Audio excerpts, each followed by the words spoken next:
Hi, I'm Sheriff Cothran, and we have another scam video for you today.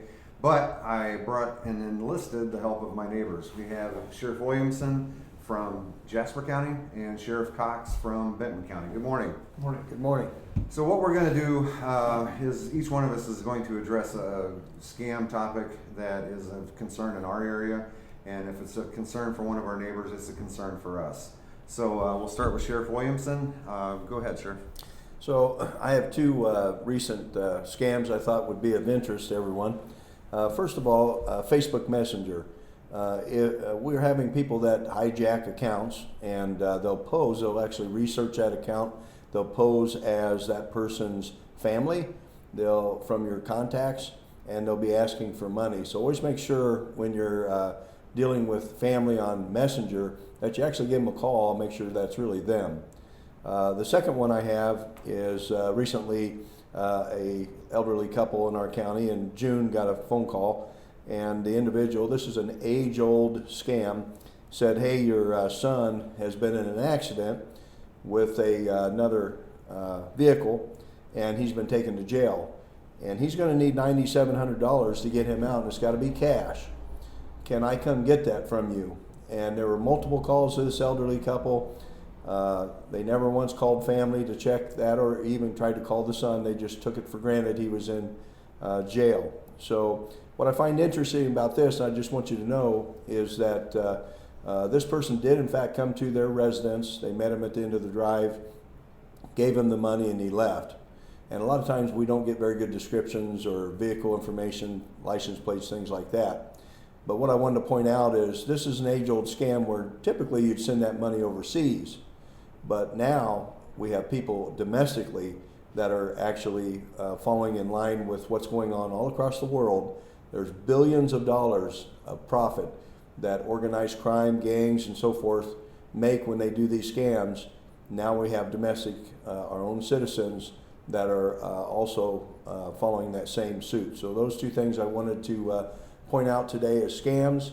I also have a public safety topic I wanted to bring up. We have a lot of super loads, which are large semis carrying large loads going through Jasper County, usually 231 from the south from Remington up through the DeMond area, Wheatfield area.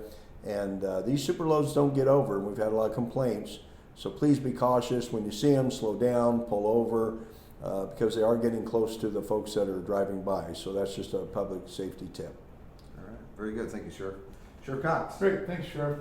So as well down in Benton County, we've had a couple recent scams that I would like to share with you. One of them was targeting former inmates of our jail. What appeared to be happening was we had individuals that were looking at our jail logs, calling in and asking if a particular inmate was still in jail. They would obviously had bonded out or no longer with us, and then they were somehow tracking them down and representing themselves as a member of the Benton County Sheriff's Office, telling the inmate that they in fact needed to pay more bond money, and if they did not send that money as directed, that they would be rearrested and reincarcerated in the Benton County Jail. Obviously that is not true, and so that is something that I want to make everybody aware about. The second one is we actually just recently had a scam where an individual called and claimed to be one of our deputies. They gave their name, told them who they were, told them that they had an outstanding warrant, that they needed to pay the cash bond on the warrant so that they weren't picked up. And this individual that did it went so far as left a number for the person to call back to. When that person called back, it actually it went to voicemail, and it actually identified themselves as the deputy. Obviously, again, another scam. And so we just ask that if we would never approach you or never call you, whether you're a former inmate or whether you're a community member, and ask you for money over the phone. So never fall for that. Never share your bank account information, your social security number, your date of birth, or anything like that. Always call the sheriff's office if you have a question. I'd like to share with our community. We are now just launching our sheriff's app in the App Store. This is something we've been working on for a while. There's several counties around the state of Indiana. We're super excited about this. My partners there have one for each of their respective sheriff's office. But this app will allow you download it on your Android or your iPhone, and it's a one-stop shop to find all sorts of information. Especially what I'm proud of is we have a lot of opioid resources that are in that app, and obviously we have a lot of opioid problems in our community. So this is an app where you can learn how to communicate with an inmate, check on warrants, look up folks that are in the jail. We are still working on some parts of it. We're working through our Spillman software program to get our inmate lookup and our daily log up and running correctly. But I encourage you to go ahead and download the app, take a look at it. There's a lot of good information in there, and know that it's still being built, and check back for updates every now and then. Sure. All right, perfect. And I'm going to share one with you that came through Facebook Messenger. It's personalized, so it's addressing you personally. In this case, it was me. And the first warning sign is that they tell you they used a translator so that they can communicate better. Again, look for red flags. The purpose of this one is, we've talked about, if it sounds too good to be true, it probably is. This is one of those. So the first warning sign is that they used a translator to communicate, and the ad basically goes on to make you believe that you are a social media influencer and that they really like your page, and you can help their business, which is overseas, by the way, and everybody makes money. I'm not going to say this is a scam, but I'm going to say that there's enough red flags in this thing that it's too good to be true.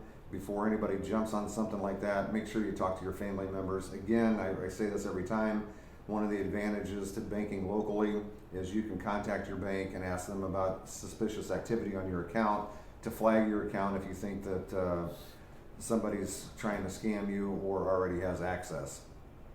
Beyond that, some local news. The intersection at 14 and 41 at Enos is getting ready to get converted over to the J-turn. All I'm going to say about that is slow down, be cautious, and watch out for every other driver. The Sheriff app, Sheriff Cox mentioned that. Benton County, Newton County, Jasper County, each of us have the Sheriff app. Go to your Google or iPhone store and download those. There's great resources on all. What Benton County may have, we may not, but use their app, and our goal working together is to make sure the resources are out there. So I don't care if it's on ours or theirs, as long as you have access to the resources, that's what we're most interested in. Sheriff Williamson, anything else? That's all I've got. Sheriff Cox? That's it, sir. All right, be safe, be smart, and thanks for watching.